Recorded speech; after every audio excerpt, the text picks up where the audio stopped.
أعوذ بالله من الشيطان الرجيم.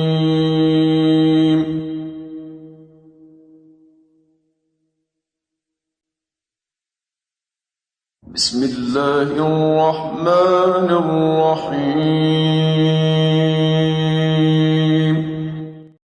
نحمده ونصلي على رسوله الكريم اما بعد فاعوذ بالله من الشيطان الرجيم بسم الله الرحمن الرحيم ان الله وملائكته يصلون على النبي يا ايها الذين امنوا صلوا عليه وسلموا تسليما اللهم صل على سيدنا شفيعنا حبيبنا مولانا محمد وبارك وسلم.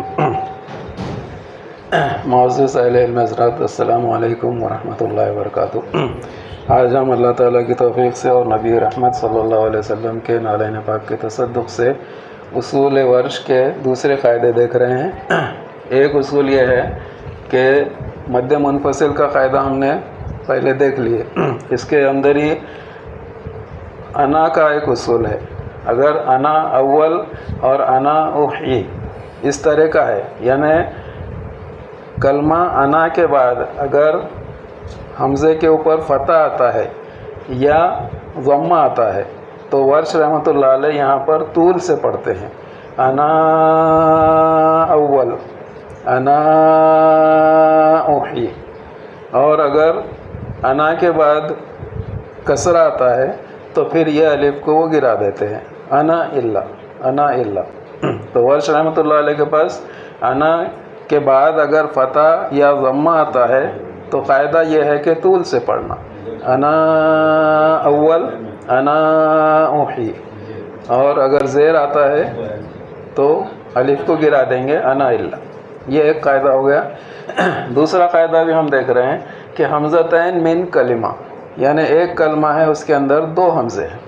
مثال اس کی انذرتہم، انزل، انا.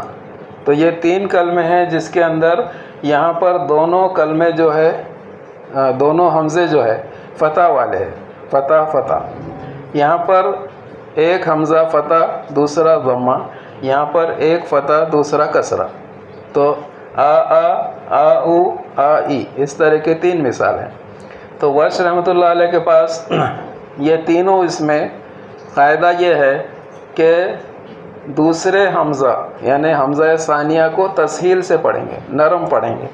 جیسے اَنذرتہم، اَنذرتہم، اَنزل، اَنزل، اَہِنَّ، اَہِنَّ.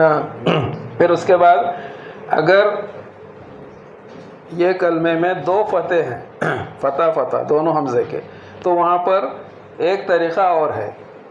ایک تسہیل کا ہو گیا، دوسرا ابدال کا ہے. یعنی دونوں حمزے اگر فتح ہیں تو حمزہ ثانیہ کا ابدال ہوگا. یعنی انذرتہم جو تھا تو اس میں دوسرے حمزے کو الف سے بدلا گیا، یعنی ابدال کر دیا گیا. تو یہ ہو جائیں گا الف اور اس سے پہلے زبر. تو یہ آ مد اصلی ہو گیا، آ، یہ آ. اس کے بعد نون جو ہے تو یہ سکون لازم ہے. تو اس لیے یہاں پر مد اصلی کے بعد سکون لازم جو ہوتا ہے تو یہاں پر طول کا قاعدہ ہوں گا. انذرتہم، انذرتہم.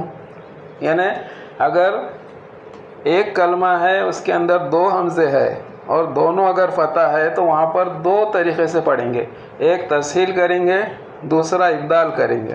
اور ابدال کے بعد اگر سکون لازم آتا ہے تو وہاں پر طول سے پڑھیں گے. اور اگر ایسا کلمہ ہے جس میں ابدال کے بعد متحرک حروف ہے، جیسے الد، تو یہاں پر اس کا ابدال ہو گیا حمزہ ثانیہ کا، تو یہ ہو گیا آ. اب یہ آلد ہو گیا تو یہاں پر اس کو آلد پڑھیں گے، دو حرکت سے پڑھیں گے، آلد. تو اس طریقے سے حمزتین من کلمہ میں پہلا قاعدہ جو ہے تسہیل ہے، دوسرا ابدال ہے. اگر فتح ضمہ فتح کسرہ ہے تو صرف ایک ہی طریقہ ہے تسہیل کا. دونوں فتح اگر ہے تو تسہیل ہے اور ابدال ہے. صدق اللہ العظیم.